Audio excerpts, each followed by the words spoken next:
नर्मदा मैया की जय।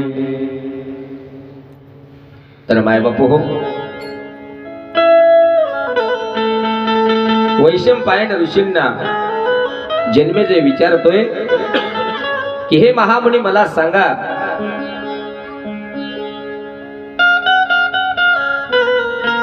की आमचे जे वाड वडील होते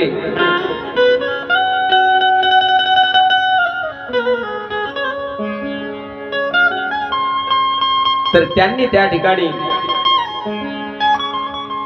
तुम्ही सांगतात की नर्मदा मैया त्या ठिकाणी आपलं पाप धुवून टाकते, आपला उद्धार करते। मग असं त्यांच्या जीवनामध्ये, आमच्या वाड वडिलांच्या जीवनामध्ये काय घडलं होतं की त्यांनी मार्कंडेय महामुनींच्या मुखातून ती कथा श्रवण केली होती। तर मायबापू त्यांचा वृत्तांत सांगत असताना सांगतात की म्हटले, जन्मेजया तू अगदी चांगला प्रश्न विचारलेला आहे की ती नर्मदा मैया सर्व पाप धुवून टाकते। तसं त्यांच्या जीवनामध्ये काय घडलं होतं, काय प्रसंग आला होता की जेणेकरून त्यांना नर्मदा मैयाची उपासना करावी लागली, ते पुराण श्रवण करावं लागलं। तर मायबापू तर त्या ठिकाणी सांगतात की म्हटले, एक वेळचा प्रसंग आहे की ज्या वेळेला महाभारत त्या ठिकाणी चालू असताना तर जे काही पांडव आहेत हे द्यूत खेळायला लागले म्हटले, आणि त्या द्यूतामध्ये युधिष्ठिराने सर्व काही आपलं त्या ठिकाणी हरवून बसला, आणि सर्व हरवल्यानंतर सर्व काही गेलेलं आहे, आता काहीच नाही।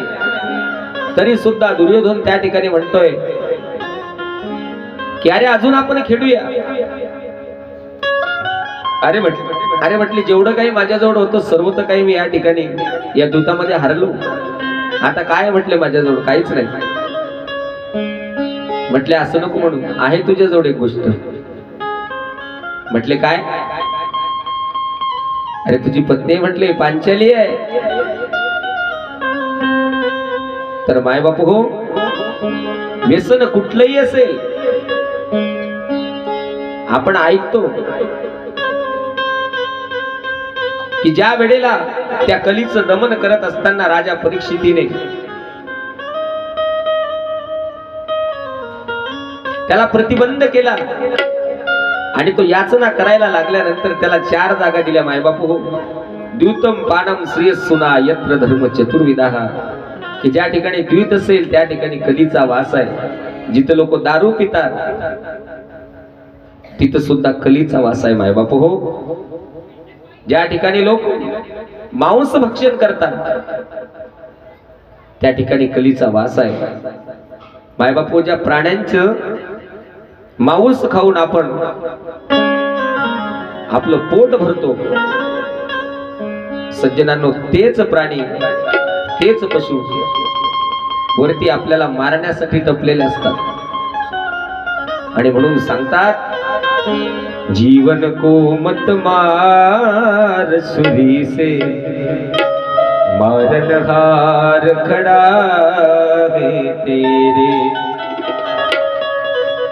मांस खाए नर मर न होई, हो करता फिर पाप घने। जीवन को मत मार छुरी से, मारनहार खड़ा है तेरे।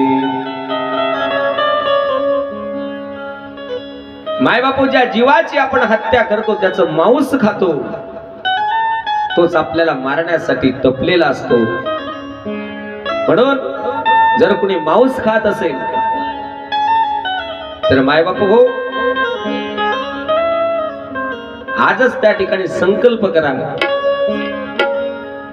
की मी मांस खाणं बंद करेल। मांस खाता हंस करी, जोडोनी वैरी ठेविला। मायबापू, आपणच आपले वैरी त्या ठिकाणी तयार करतोय। कारण या ज्या काही गोष्टी आहे त्या आपलं नुकसान करणाऱ्या आहे.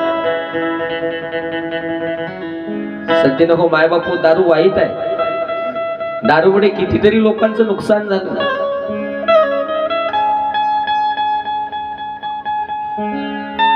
लोक थोडं काही त्या ठिकाणी टेन्शन आलं म्हणजे मायबापू दारू पितात, दारूच्या आहारी जातात.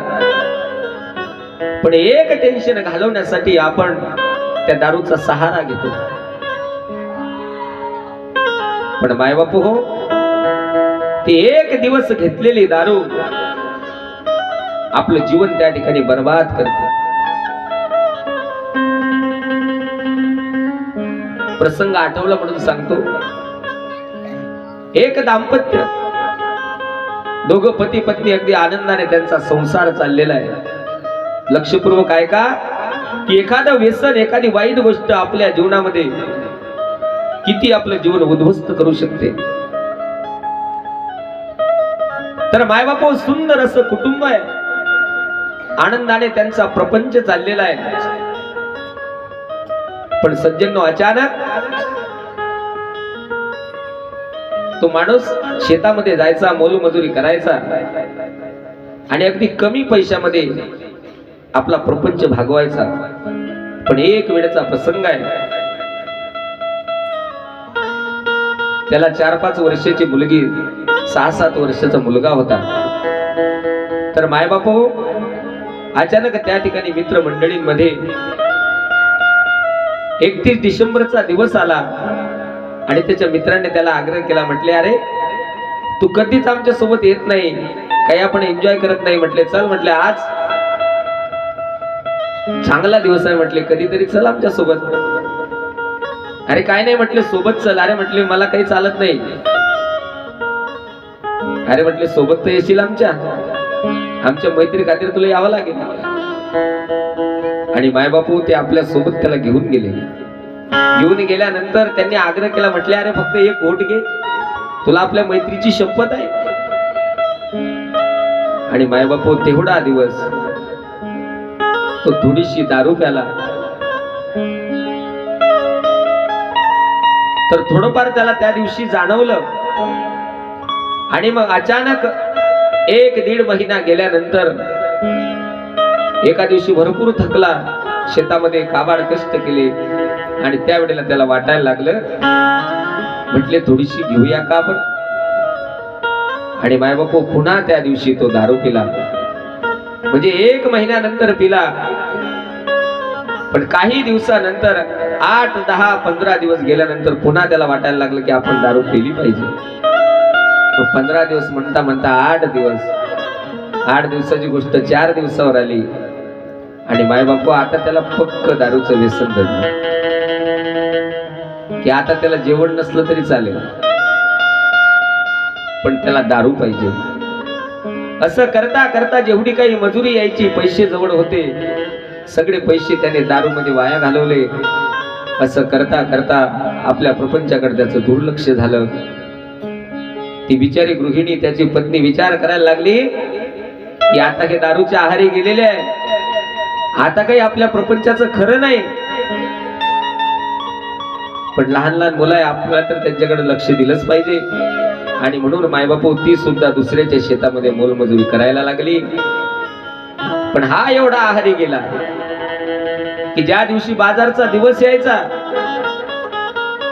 ती पैसे घ्यायला जाईल त्याच्या आधी हा जायचा आणि त्या मालकाकडून पैसे घ्यायचा आणि त्या पैशाची सुद्धा दारू पिऊन घ्यायचा. आणि मायबापू बऱ्याच वेळेला घरामध्ये बाजार नाही, उपवाशी राहण्याची वेळ त्या प्रपंचावर आली, त्या परिवारावर आली. असं करता करता बरेच दिवस गेले. दारूचा नाद लागला. संध्याकाळी आपल्या घरी यायचा आणि आपल्या पत्नीला म्हणायचा, मला चमचमीत भाजी वाढ. आणि मायबापू तिने जर त्याला ती भाजी वाढली नाही, त्याच्या मनासारखा स्वयंपाक झालेला नाही, तर पुन्हा तिला बेदम मार द्यायचा. असं करता करता बरेच दिवस झाले. आणि मायबापू असंच एका दिवशी त्याने आपल्या पत्नीला मारलं. एका माणसाने ते कृत्य पाहिलं आणि हा घराच्या बाहेर आल्यानंतर तो माणूस त्याला विचारतो, म्हटले, का रे का मारलं म्हटले तुझ्या पत्नीला? म्हटले काय नाही रे, मला पैसे देत नाही म्हटले ती. कशाला पाहिजे तुला पैसे? मला दारू प्यायला पैसे पाहिजे होते. म्हटले किती पाहिजे? काही नाही म्हटले, 100च रुपये मागितले, पण तिने दिले नाही म्हणून तिला मारलं म्हटलं. मग अरे तू मला मागायला पाहिजे होते. म्हटले तुला मी 100 काय 200 रुपये देतो, पण माझं तुला एक काम करावं लागेल. म्हटले काय काम करावं लागेल? म्हटले जसं तू आता तुझ्या पत्नीला घरात मारलं ना, तसं तिला भर चौकात आण आणि ते भर चौकात आणून तिला मार, आणि मला 200 रुपये देऊ सुद्धा नको, मी तुला ते मागणार नाही. मायबापो भर चौकात त्याने आपल्या पत्नीचे केस धरलेले ओढत फरफटत तिला चौकात आणलं, आणि त्या चौकात सुद्धा तिला बेदम मार दिला. आणि मायबापू त्यावेळेला ती विचार करायला लागली की अरे आजपर्यंत तर फक्त मला घरातच तुम्ही मारत होतात, पण आता भरत चौकात आणून तुम्ही माझ्या इज्जतीची लंतराई केलेली आहे, माझी अब्रू घालवलेली आहे. आता मात्र मी जिवंत राहणार नाही.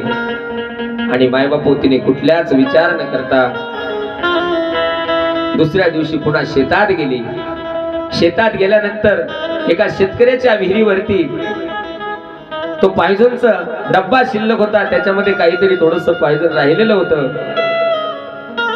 मायबापू तिने ते आपल्या सोबत आणलं आणि विचार केला की आज आपली जीवन यात्रा संपवायची. घरामध्ये काहीच नाही. विचार तर येतोय मनामध्ये, पण मायबापू लहान लहान मुलं आहे. म्हटले मी गेल्यानंतर मुलांचं कसं होईल? पण ठीक आहे म्हटले, त्यांचं जे व्हायचं ते होईल. तर मायबापू एका दुकानदाराकडे गेली, वाणी बाबाकडे गेली आणि सांगितलं बाबा, अहो बऱ्याच वेळेला तुम्ही मला उधार दिलं, पण बाबा आज सुद्धा माझ्यावरती कृपा करा, उपकार करा की मला आज सुद्धा मी काही वस्तू तुम्हाला उधार मागते तेवढ्या द्या. म्हटले काय पाहिजे? म्हटले काय नाही हो, फक्त पावशेर हरभऱ्याची डाळ द्या म्हटले आणि पावशेर गुळ द्या. कारण अंतःकरणामध्ये एकच विचार की जाता जाता का होईना माझ्या मुलांना गोड गोड स्वयंपाक माझ्या हाताने मी खाऊ घाली. आणि मायबापू हो, ते आपल्या घरी आले, सुंदर असा पुरणपोळीचा स्वयंपाक केला, मुलांना जवळ बसवलं, अगदी आनंदाने त्यांना खाऊ पिऊ घातलं. आणि रात्र झाली, हा दारूतून बाहेरच पडलेला आहे. एका बाजूने मुलगी झोपलेली आहे, एका बाजूने मुलगा झोपलेला आहे, आणि दोघांच्या मध्ये ती झोपली आहे. ती पॉयझनची बाटली आपल्या उस्त्याला ठेवलेली आहे. रात्रीचे 12 वाजलेले आहे आणि 12 वाजेला आपल्या भरल्या डोळ्यांनी आपल्या मुलांकडे पाहिलं, त्यांच्या डोक्यावरती हात फिरवला आणि मनातल्या मनात म्हणायला लागली, बाळांनो आता तुम्हाला उद्यापासून तुमची आई दिसणार नाही. आणि मायबापू हो, ती पॉयझनची बाटली घेतली, तिचं बूच उघडलं आणि जेवढं काही त्याच्यामध्ये ते पॉयझन होतं, विष होतं, सर्व काही गटगट त्या ठिकाणी पिऊन गेली. आणि मायबापू ती कायमची त्या ठिकाणी झोपी गेली. आपलं जीवन तिने संपवलं.